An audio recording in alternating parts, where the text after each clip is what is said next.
नमस्कार दोस्तों, सभी का स्वागत है आपका अपना YouTube channel PK for study में। दोस्तों आज के वीडियो में क्लास 11th वाले बच्चे का विषय हिंदी के ऐच्छिक के 40 मोस्ट ऑब्जेक्टिव टाइप क्वेश्चन लेके आ चुका हूं। तो आप लोग वीडियो के साथ बने रहेंगे और लास्ट तक जरूर देखें, क्योंकि आपके लिए वीडियो बहुत ही महत्वपूर्ण है। और सभी के साथ शेयर करें, अपने दोस्तों के साथ, अपने भाई के साथ, ताकि वो अपने बोर्ड एग्जाम को लेकर मोस्ट इंपोर्टेंट क्वेश्चन को अपने बोर्ड एग्जाम के लिए तैयारी कर सके। ठीक है, तो आज के वीडियो हम लोग क्लास 11th के हिंदी के ऐच्छिक के 40 मोस्ट इंपोर्टेंट क्वेश्चन को समझने वाले हैं, दिमाग में सेट करने वाले हैं और याद करने वाले हैं। ठीक है, तो चलिए आगे बढ़ते हैं कि हम लोगों का 40 मोस्ट इंपोर्टेंट क्वेश्चन जो जैक की तरफ से जारी किया गया उसको हम लोगों ने देखते हैं, जो कि बोर्ड एग्जाम में आपका क्वेश्चन छपने वाला है। ठीक है, तो आज के क्वेश्चन को समझते हैं। क्या क्वेश्चन है, बहुत ईजी है और आसान भी है।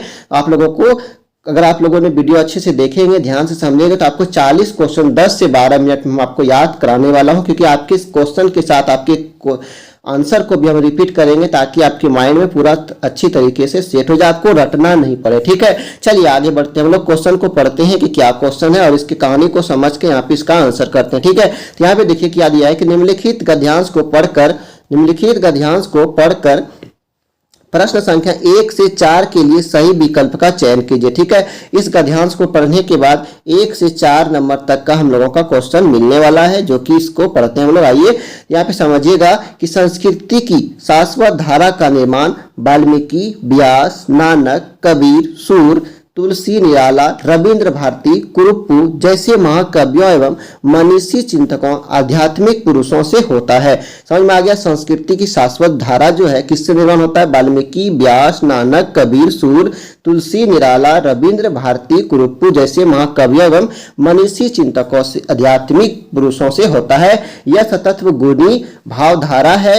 इन व्यक्तियों की प्राण शक्ति सांसारिक सुख सुविधाओं के अधीन होकर वह नहीं होती है। ठीक है, अपितु ये सतत्व धर्मी स्थिर स्मृति में रहते हुए अतल्प साधनों से राष्ट्र की चेतना को पोषित करते हैं।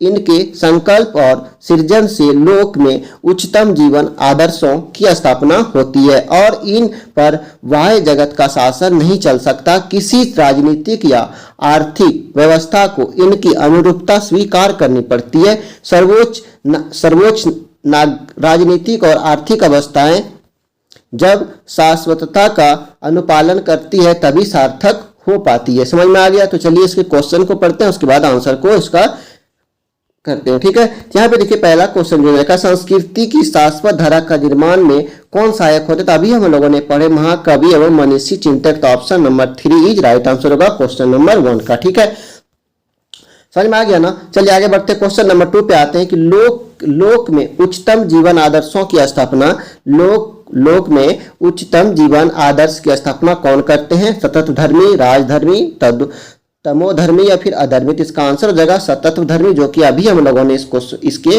आंसर को पढ़े हैं। ठीक है, सतत्व धर्मी। तो क्वेश्चन नंबर 2 का option number 1 is right answer होगा। क्वेश्चन नंबर 3 पे आते हैं, राजनीतिक और आर्थिक अवस्थाएं किस बात का अनुपालन करके सार्थक हो पाती है? तो यहाँ पे क्या हो जाएगा इसका आंसर? क्वेश्चन नंबर 3 का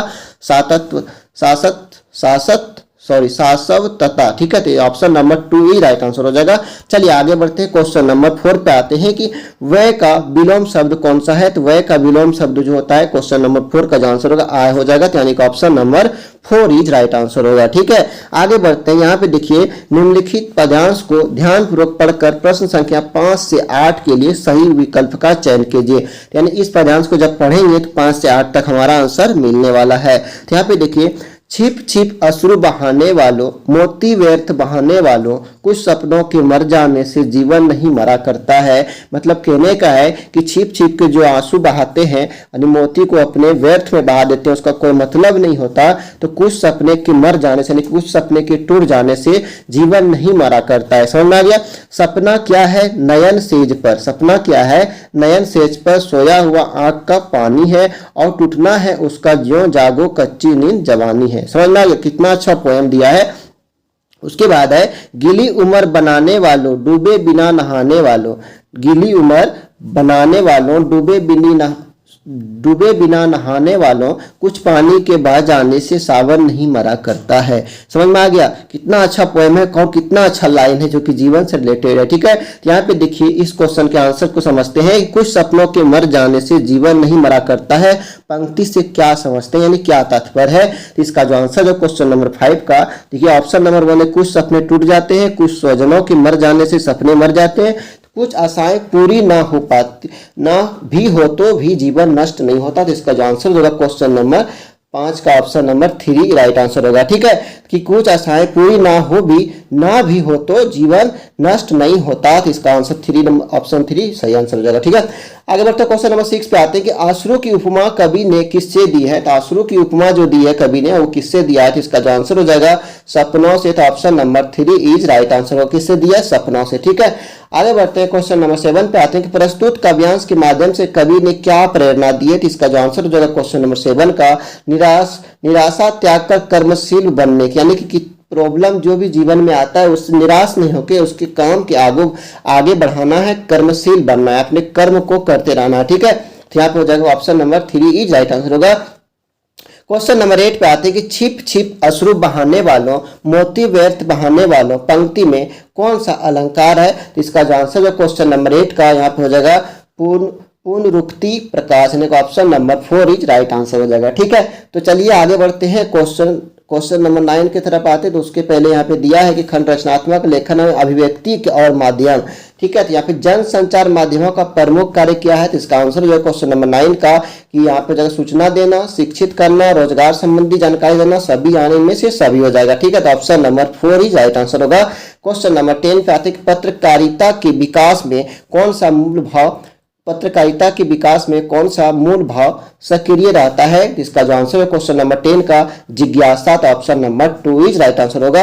उसके बाद आते हैं कि विचारों के आदान प्रदान की सबसे प्राचीन शैली कौन सी है। इसका जो आंसर हो जाएगा यह हो जाएगा पत्राचार। Option number 1 is right answer होगा। ठीक है, चलिए आगे बढ़ते हैं क्वेश्चन नंबर 12 पे आते हैं कि भारत में प्रकाशित होने वाले प्रथम समाचार पत्र बंगाल गजट का प्रकाशन कौन सा वर्ष में होता, कौन सा वर्ष में हुआ था। तो इसका जो आंसर होगा 12 का जो आंसर हो जाएगा 1780 में हुआ था। तो option number 2 is right answer होगा। ठीक है, क्वेश्चन नंबर 13 पे आते हैं संचार के मुद्रण माध्यम में किसे शामिल किया जाता है, किसे शामिल किया गया है। तो यहाँ जो आंसर हो जाएगा क्वेश्चन नंबर 13 का जो आंसर होगा कि समाचार पत्र, पत्रिकाएं, पंफलेट्स, ये सभी। तो का ऑप्शन हो जाएगा ऑप्शन नंबर 4 ये सभी हो जाएगा। ठीक है, आगे बढ़ते हैं क्वेश्चन नंबर 14 पे आते हैं कि संपादकीय किसके द्वारा लिखा जाता है। संपादकीय जो है ये किसके द्वारा लिखा जाता है। तो क्वेश्चन नंबर 14 ये संपादक के द्वारा। तो option number 2 is right answer होगा। क्वेश्चन नंबर 15 पे आते हैं फीचर में तथ्यों की प्रस्तुति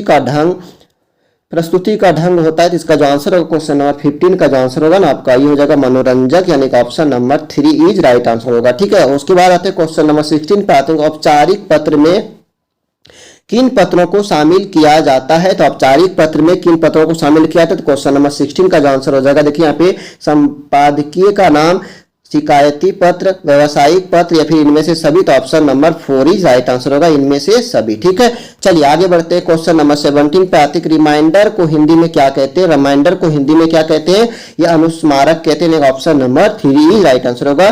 क्वेश्चन नंबर 18 पे आते हैं नोटिस को हिंदी में क्या कहा जाता है। तो नोटिस को हिंदी में क्या कहा जाता है, सूचना कहा जाता है। तो option number 1 is right answer होगा, क्या कहा जाता है, सूचना कहा जाता है। उसके बाद आते हैं पाठ्य पुस्तक से कुछ क्वेश्चन जो है आपके दिया गया है खंड ख में। तो निम्नलिखित पद्यांश को ध्यानपूर्वक पढ़कर प्रश्न संख्या 19 से 22 के लिए सही उत्तर का चयन कीजिए। ठीक है, यहाँ पे मुरली तऊ गुपालहि भवती, मुरली तऊ गुपालहि भवती, सुनी री सखी यद्यपि नंदलाल ही, नाना भांति नचावती, राखती एक पाई ठारो, करी अति अधिकारी जनावती। ठीक है, तो इसका आंसर जो यहाँ पे पढ़ने के बाद प्रस्तुत पंक्तियों के कवि हैं। ये जो कवि आप हम लोगों ने पोयम इसको जो पढ़े, इसका कवि कौन है, इसका नाम बताना है। कबीरदास, सूरदास, तुलसीदास या फिर पद्माकार। इसका आंसर जगह 19 नंबर का यह जगह सूरदास। क्या होगा, option number 2 is right answer होगा।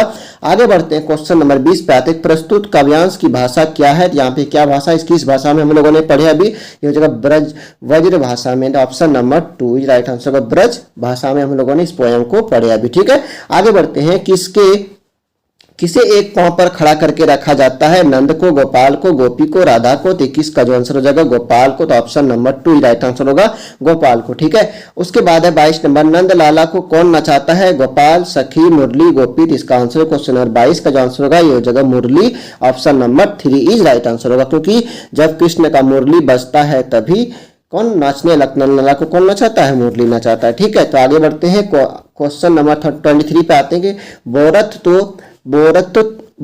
तो बोरियो पे निचोरत बने नहीं पंक्ति में किस त्योहार का वर्णन किया है? तो यहाँ पे देखिए क्वेश्चन नंबर 23 का जो आंसर होगा आपका होली का, तो ऑप्शन नंबर 2 ही राइट आंसर होगा।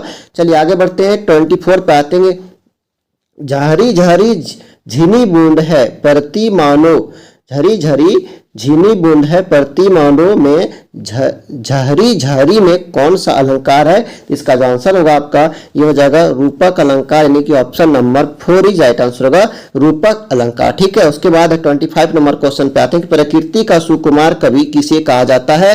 प्रकृति का सुकुमार कवि जो है उसे किसे कहा जाता है? तो इसका जो आंसर होगा क्वेश्चन नंबर 25 का ये जगह सुमित्रानंद पंत को, तो option number 1 is right answer होगा। उसके बाद 26 नंबर पे आते हैं संध्या की बात कविता का मूल स्वर क्या था? तो इसका आंसर होगा 26 का जो आंसर होगा ग्रामीण जीवन का सामाजिक यथार्थ। ठीक है, तो यहाँ पे option number 3 is right answer होगा। क्वेश्चन नंबर 27 पे आते हैं कि बादल को गिरते देखा है के कवि हैं, कौन कवि है इनके, इस पोएम के कौन कवि हैं? 27 का जो आंसर होगा ये नागार्जुन, ऑप्शन नंबर 2 ही राइट आंसर होगा। कौन है?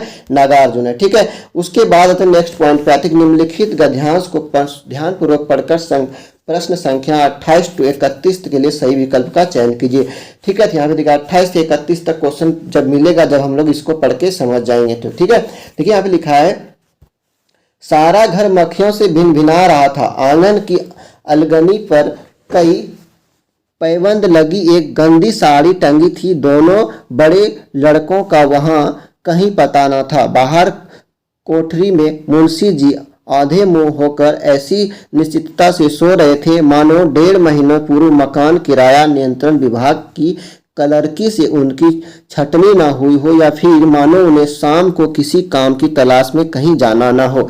ठीक है, तब इसके क्वेश्चन को पढ़ते हैं और इसके आंसर को समझते हैं। ठीक है, प्रस्तुत पंक्तियां किस पाठ से ली गई है? तो इसका आंसर हो जाएगा क्वेश्चन नंबर 28 का जो आंसर होगा दोपहर का भोजन से। किससे ली गई है? ये जो पंक्तियां आपको अभी हम लोगों ने पढ़ी है किसका है? दोपहर का भोजन का पाठ से इसको लिया गया है। ठीक है, आगे बढ़ते हैं क्वेश्चन नंबर 29 पे आते हैं विभाग की क्लर्की से किनकी छटनी हुई? विभाग की क्लर्की से किनकी छटनी? तो 29 का जो आंसर होगा मुंशी चंद्रिका प्रसाद का, option number 1 is right answer होगा। ठीक है, 30 नंबर क्वेश्चन पे आते हैं कि आंगन की अलगनी पर कई पैबंद लगी एक गंदी साड़ी टंगी थी, या किसकी साड़ी की बात कही गई है? तो इसका जो आंसर होगा 30 नंबर का यह जाएगा सिद्धेश्वरी की, यानी कि ऑप्शन नंबर 3 राइट आंसर होगा सिद्धेश्वरी की। ठीक है, 30 का ऑप्शन नंबर 3 ही राइट आंसर होगा।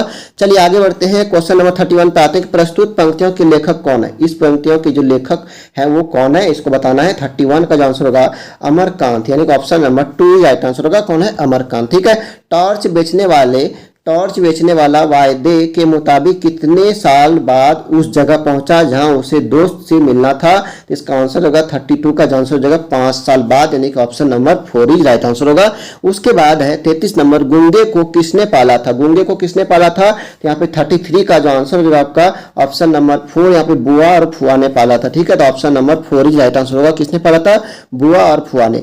ठीक है, ज्योतिबा फुले ने किस संस्था की स्थापना की? ज्योतिबा फुले ने किस संस्था की स्थापना की? तो यहाँ पे 34 का जो आंसर होगा आपका सत्यशोधक समाज का, तो ऑप्शन नंबर 3 राइट आंसर होगा किसका? सत्यशोधक समाज का। ठीक है, 35 नंबर पे आते हैं कि उसकी माँ किस विधा की रचना है? उसकी माँ किस विधा की रचना है? 35 का जो आंसर हो जाएगा आपका ये जो कहानी का, तो ऑप्शन नंबर 1 ही राइट आंसर हो जाएगा। ठीक है, 36 पे आते हैं भारतेंदु हरिश्चंद्र के अनुसार उन्नति के लिए क्या अनिवार्य है? तो इसका आंसर होगा 36 का, यहाँ पे देखिए जनसंख्या नियंत्रण, ठीक बात, परदेशी भाषा ये भी सही है, मतांतर, ये भी सही, तो ऑप्शन नंबर 4 राइट आंसर होगा। और इनमें से सभी, ठीक है, 36 का 4। आगे बढ़ते हैं 37 पे आते हैं, अंडे के छिलके किस प्रकार की एकांकी है, तो यहाँ पे जगह 37 का जो आंसर हो जाएगा आपका जगह पारिवारिक, यानी कि ऑप्शन नंबर 3 राइट आंसर होगा। 38 पे आते हैं कि हुसैन की कहानी अपनी जवानी में हुसैन कौन से बोर्डिंग स्कूल भेजे गए, तो यहाँ पे हो जाएगा 38 का जो आंसर हो जाएगा जगह बड़ौदा बोर्डिंग स्कूल, यानी कि ऑप्शन नंबर 3 राइट आंसर होगा 38 नंबर क्वेश्चन का, ठीक है। आगे बढ़ते हैं 39 पे आते हैं, आधुनिक भारतीय चित्रकला के प्रमुख स्तंभ मकबूल फिदा हुसैन को 1973 में किस सम्मान से अलंकृत किया गया, तो इसका जो आंसर होगा 39 नंबर का यह जगह पद्म भूषण से, तो ऑप्शन नंबर 3 राइट आंसर होगा। आगे बढ़ते हैं क्वेश्चन नंबर 40 पे आते हैं कि आवारा मसीहा किस विधा की रचना है, तो इसका जो जगह कहानी जो ये जो विधा है किसका रचना है, किस विधा की रचना है, ठीक है। इसका आंसर हो जाएगा 40 का 3 जीवनी का, तो ऑप्शन नंबर 3 राइट आंसर होगा। इस तरह से हम लोगों ने क्लास 11th के हिंदी के ऐच्छिक पूरे 40 क्वेश्चन को अच्छे से कंप्लीट कर लिए। तो आप लोगों ने अच्छे से अगर वीडियो देखे होंगे तो याद हो गया होगा बहुत सारा क्वेश्चन आप लोगों को, और जितना ज़्यादा उसके अपने दोस्तों के साथ शेयर करें। और जिन जिन भाई ने अभी तक इस चैनल को सब्सक्राइब नहीं किए हैं, जिन स्टूडेंट ने सब्सक्राइब नहीं किए हैं, तो आप लोग से रिक्वेस्ट है कि आप इसको सब्सक्राइब कर लें। आने वाले और दिन जब एग्जाम और पास आ जाएगा तो आपको और भी मोस्ट इंपॉर्टेंट सभी सब्जेक्ट के क्वेश्चन जो सेलेक्टेड क्वेश्चन होंगे आपके लिए, जो बोर्ड एग्जाम में छपने वाला होगा, वो सारे प्रोवाइड कराए जाएगी आपको। जैसे अभी क्लास 10th वाला का एग्जाम चल रहा था, अभी उन लोगों का एक सब्जेक्ट बचा है जो कि संस्कृत का है, और मेन सब्जेक्ट का सभी बच्चे को 12th का 11th का 10th का सभी को मोस्ट इंपोर्टेंट क्वेश्चन मिला और सभी का मैच क्वेश्चन किया है। तो आप लोग भी